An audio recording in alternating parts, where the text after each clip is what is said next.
Assalamualaikum warahmatullahi wabarakatuh. Saya Khairatul Amalin, CGP Angkatan 8 dari Kabupaten Banyuwangi.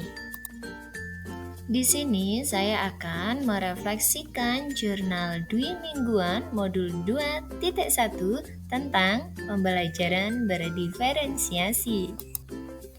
Pada alur Merdeka di modul 2.1, kegiatan yang saya lakukan yaitu mulai dari diri, eksplorasi konsep, ruang kolaborasi, demonstrasi kontekstual, eksplorasi pemahaman, koneksi antar materi, dan aksi nyata.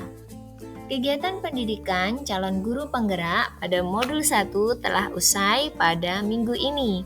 CGP mulai dengan materi baru pada modul 2.1, yaitu memenuhi kebutuhan murid melalui pembelajaran berdiferensiasi. Sistem pembelajaran masih sama, menggunakan LMS dengan alur Merdeka. Pada refleksi kali ini, saya menggunakan model 4C yang dikembangkan oleh Richard Kranz dan Morrison 2011. 4C merupakan connection, challenge, konsep, dan change.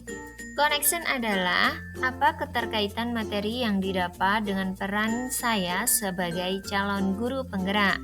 Challenge, apakah ide, materi, ataupun pendapat dari narasumber yang berbeda dari praktik yang saya jalankan selama ini. Konsep, ceritakan konsep-konsep utama dan penting yang saya pelajari untuk terus dibawa selama menjadi CGP atau bahkan setelah menjadi guru penggerak. Ceng, apa perubahan dalam diri saya yang ingin saya lakukan setelah mendapatkan materi ini? Connection, keterkaitan materi yang didapat dengan peran CGP. Kegiatan pendidikan calon guru penggerak pada modul 2 ini diawali dengan pretest. Pada hari berikutnya, kami mempelajari modul 2.1, memenuhi kebutuhan murid melalui pembelajaran berdiferensiasi dengan alur penugasan Merdeka, yang tersedia di LMS, sebagaimana yang diungkapkan Tomlinson. Pendidikan berdiferensiasi adalah usaha untuk menyesuaikan proses pembelajaran di kelas untuk memenuhi kebutuhan belajar setiap murid melalui pemetaan kesiapan, minat, dan profil belajar. Untuk implementasinya, pembelajaran berdiferensiasi memiliki strategi, yaitu diferensiasi konten, proses, dan produk. Challenge, ide, materi, atau pendapat dari narasumber yang berbeda dari praktik selama ini.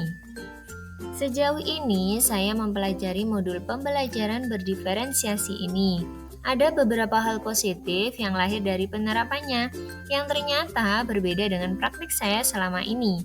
Hal-hal tersebut antara lain, setiap orang di kelas akan dihargai, akan menyambut dan merasa disambut dengan baik.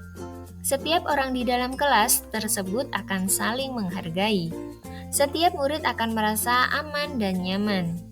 Ada harapan bagi pertumbuhan dan perkembangan ke arah peningkatan kualitas belajar. Guru mengajar untuk mencapai kesuksesan atau keberhasilan guru dan murid. Adanya keadilan dalam bentuk nyata atau setiap murid diakomodir dengan baik. Guru dan murid berkolaborasi untuk pertumbuhan dan kesuksesan bersama. Konsep, konsep-konsep penting yang dipelajari untuk kedepannya sebagai guru penggerak. Konsep-konsep penting dalam penerapan pembelajaran berdiferensiasi yang akan saya pelajari lebih dalam kedepannya bagi kebaikan murid saya antara lain, berpihak pada murid. Artinya, pembelajaran direncanakan dengan cermat dan strategis dengan berdasar pada upaya memahami siswa secara utuh. Kedua, berpusat pada kurikulum. Artinya, pembelajaran berdiferensiasi tidak mengubah konsep dan tujuan kurikulum. Pembelajaran ini lebih menekankan kreativitas dalam menyelaraskan perangkat pembelajaran. 3. Strategi pembelajaran berdiferensiasi yang meliputi strategi diferensiasi konten, proses, dan produk yang dibedakan sesuai dengan kebutuhan belajar tiap individu. 4. Penilaian berjenjang atau tier assessment. Artinya, guru melakukan penilaian yang menyesuaikan dengan kemampuan murid. Ceng, perubahan dalam diri yang ingin saya lakukan setelah mendapatkan materi ini. Setelah berproses mempelajari materi pembelajaran berdiferensiasi selama 2 minggu, saya perlu melakukan perubahan dari diri saya, bahwa selama ini saya belum sepenuhnya memenuhi kebutuhan belajar setiap murid saya.